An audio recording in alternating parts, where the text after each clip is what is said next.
What up, though? What up, though? Ledge here. Hope everybody been alright. Um, Glad to be here with y'all. Blessed and favored and appreciate all the support and love. Let me start off by saying this before I even get into the battle. Before I get into who won, who lost, I'm gonna start by saying this: road games are supposed to be like that. So if you're shocked, if you're taken back by it, then you're just in the wrong industry, right? But the 3-0 chance that people said that was in the like after the battle was edited out. I personally would have let it run because I always put stuff in the flip side. If it was me, would I, if I got 3-0 chance in my favor, would I tell them to cut it out? Probably wouldn't, right? So fair is fair for me. Um, so those are things I just want to eliminate before I get into the actual bars. And I'm like not giving y'all like the bar for bar breakdown or and all that. I'm not one of those. Y'all should know me by now. I'm just saying like a little title so you'll know what bar I'm referring to. So when he says the rock and sleep bar, that was cool. Um, Obviously that's the punchline. He said when Rim said yes, do you love me? She said yes. He said that's a punchline. The crowd were crazy. I thought it was a cool bar. I counted it as a bar that was dope. It wasn't. Do I think it was as dope as everybody souped it up to be? Not really. But there was a lot of that in this battle for both sides. Mostly on Suge's side because he was the hometown hero. But yeah, it was a lot of that. But I counted it. The Jake Paul bar was really, really cold. That was cold to me. It didn't get enough love like I thought it should. And what else he had? What else? The let's say Dion sons on both sides of the field was dope. The recap of 30 was hard, and then he had the last thing I think I had was basically what he said. It was something direct. It wasn't even a punchline. It was like, "Why talk behind my back when it's gonna get back to me?" Something like that to that extent.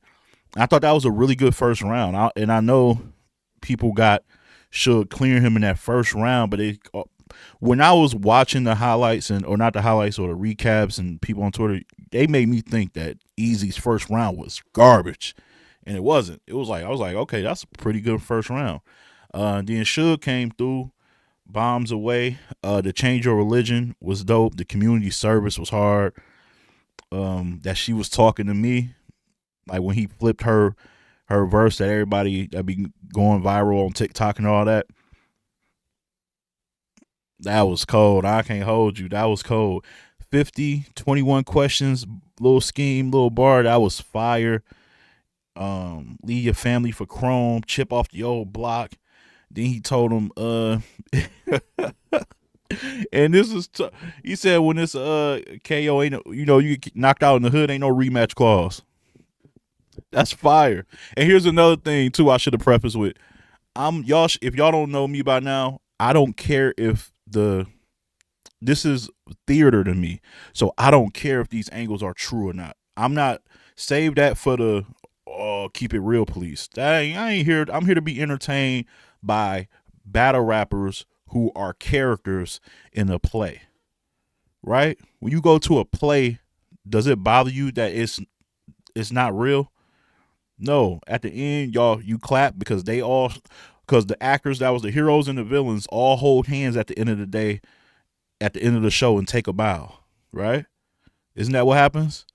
At the end of a play, they all hold hands, wave to the crowd, and take a bow, letting you know that they ain't really beefing like that.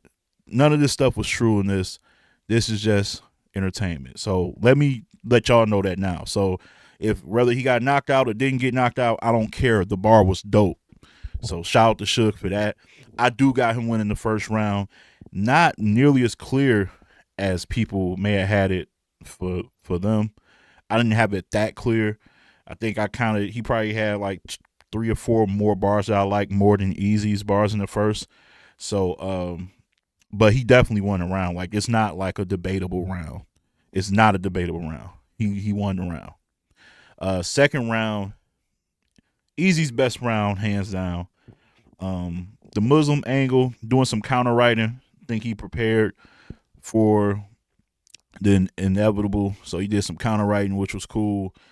Um, drills with what he say drills with rim. At least I know she shoot shit. Which hey, listen, fair point, fair point. You feel me? Um, started booking y'all line. It was dope. The Soul Survivor was crazy. Um, the Blue Magic was hard. The pot sticker line was crazy, but it was like the flow. What was dope about this round, it was he was getting into those pockets like I don't know. I don't want to call it AMG mode, but the Philly flow. You know what I'm saying? That's I don't know. I don't know if it's AM. I don't know the difference between the AMG and the Philly flow. Really, really, I ain't really into the depths of that. But you know, Philly got their own way of doing that, and they really was originating that. So he got into that bag, and it was tough, man. And he has an underrated line in that whole round was something about a professor, something that my white boy handles, but he said it so quick in the transition that I don't think people realize like the connection, you know what I'm saying, with the professor, the and one joint like that. But he said it after another line that was tough. So it was a tough line, and he said that and he transitioned to something else. But he said it so quick, nobody really reacted to it. But I thought him putting it in that spot was dope. I thought that was a really, really good. Oh, he had New Jersey drive. We say one thing I used to respect about y'all New Jersey is y'all had drive. You know what I'm saying? It was it was a dope round. Really complete. Really, really complete. Suge had a dope round too though. The bucket, we say bucket like a swear jar under the shirt for a wife beater that was tough. That was tough. And again, I don't care if it's true or not. I don't care. Save that. Save that for somebody else's channel, man. I don't be caring. I have no care in the world about that. I'm here to be entertained, man. Um, what was that? Marv used to say Verb worked at like a convenience store, a dollar store, or something like that. Then later say it wasn't true. It was just, but it was good. It was good. It was good to just get say. You know what I'm saying? Like so, I don't care about none of that. He had the dual angle, which was heavy. The breathe easy in the background, easy pass on the turnpike. Use easy. This was Suge's best bar was the easy. Use easy to stop around like Murder Mook. That's crazy. That was crazy. It was well placed too, and birds flying off the plate like a blue jay was hard too. So that round was close, but I gave that to Easy. I'm sorry, I gave that to Easy. I just thought from beginning to end he really didn't let his foot off the gas. But that was a really really close round, and I thought Suge started off really good. But here's the thing: when Suge does this thing, and it's well documented. You can go look at my old lives and stuff like that when I do predictions on Suge battles. He does this thing where he'll stare off because he's trying to make sure he remembers his rounds, his bars, and it kind of takes the performance aspect of his round, like of his round away. It takes the perform like he was staring off into this, and he was just like rapping, like number round like Murder Mook, like he's not looking at his opponent, he's not even looking at the camera, he's literally staring off into like this blank space to get his bars together in his head. And I said, I'd rather him do that because you don't want him choking, right? For sure. But at the same time, you lose the performance element. And I don't mean like doing like a dunk or a pocket tap and stuff like that. I just mean being in the moment. You know what I'm saying? And he wasn't really in the moment during that stretch in that second round. So I gave that round to Easy. And then we get into the third, which is the toughest round to call, to be honest with you. Like I said, the second round was close, but I think Easy did enough to win that round. The third, I didn't. I'm gonna be honest. I didn't like neither one of their thirds like that. I didn't like. I didn't like neither one of their thirds. And I'm gonna tell you why. So Easy started off. I love the pace that he built. He built like a slow pace, basically. You know what I'm saying? By the third cousin, they ain't gonna relate to me. You know what I'm saying? Saying like the first two rounds was cool, but this third cousin ain't gonna relate to me. So he's like building up that he's about to go somewhere with this. And then he tells, you know what I'm saying? he asks Suge a question about, messing with Tory Doe at 16. And then he put, adolescent, but adolescent. You know what I'm saying? Adolescent, but adolescence. You know what I'm saying? And I thought that flip was cold, and he won the crowd with that. Like you could have seen everybody kind of look at it. Like you watch the crowd, you kind of see people looking at each other. You see people behind them, like, oh, whoa, where we going? The problem was like he kind of proceeded, but he didn't like drive that point home really. Like he kind of touched on it.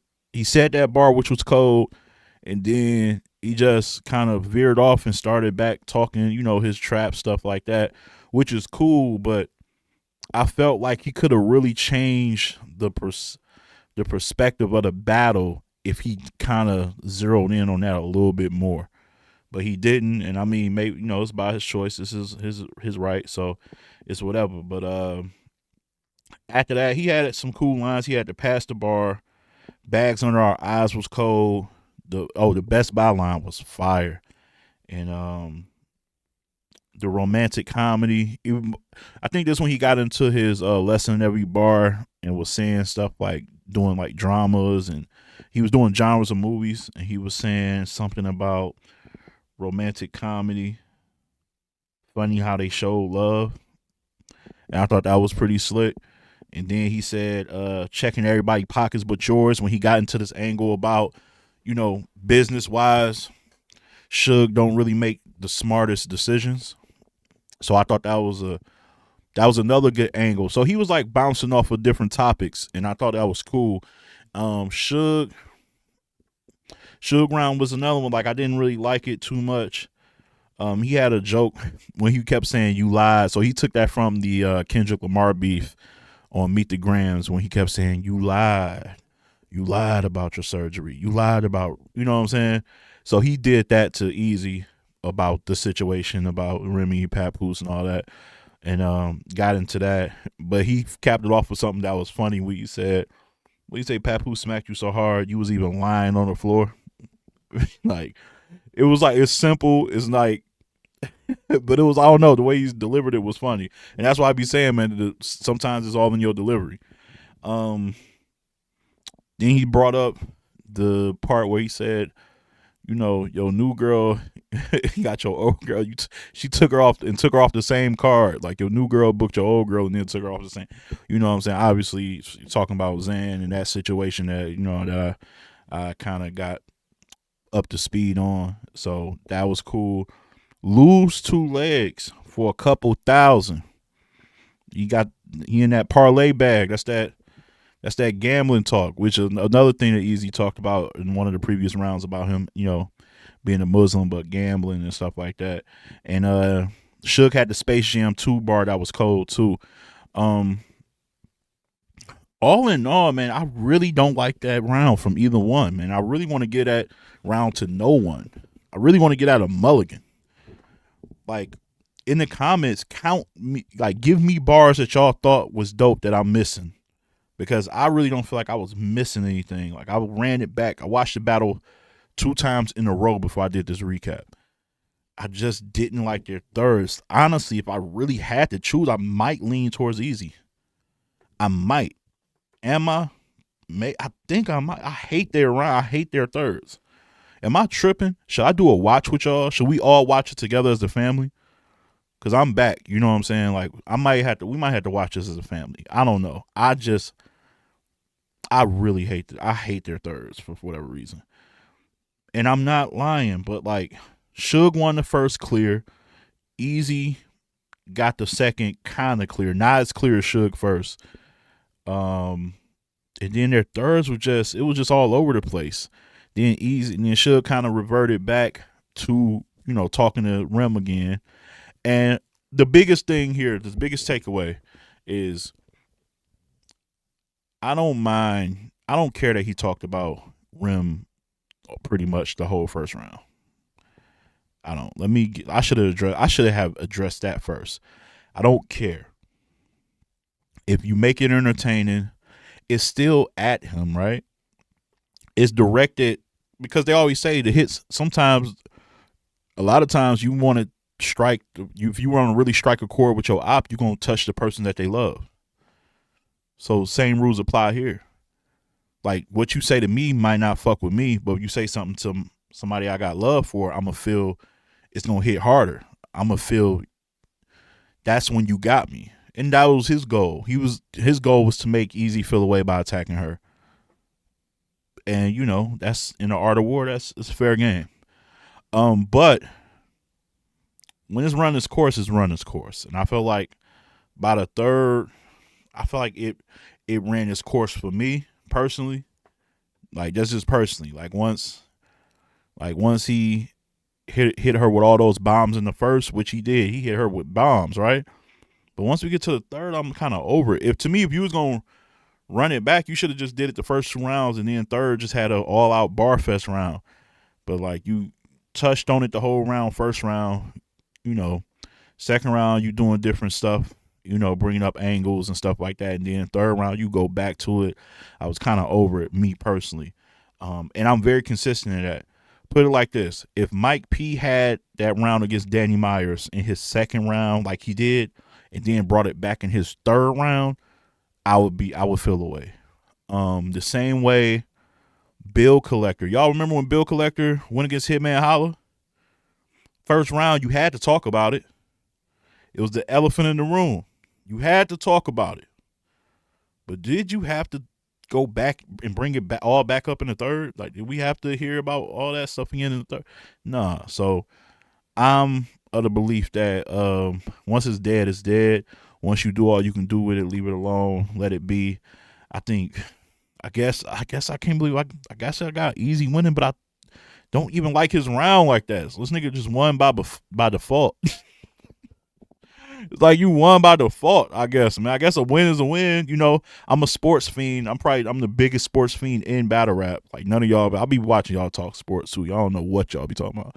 But I'm the biggest sports fiend here, so I do appreciate ugly wins.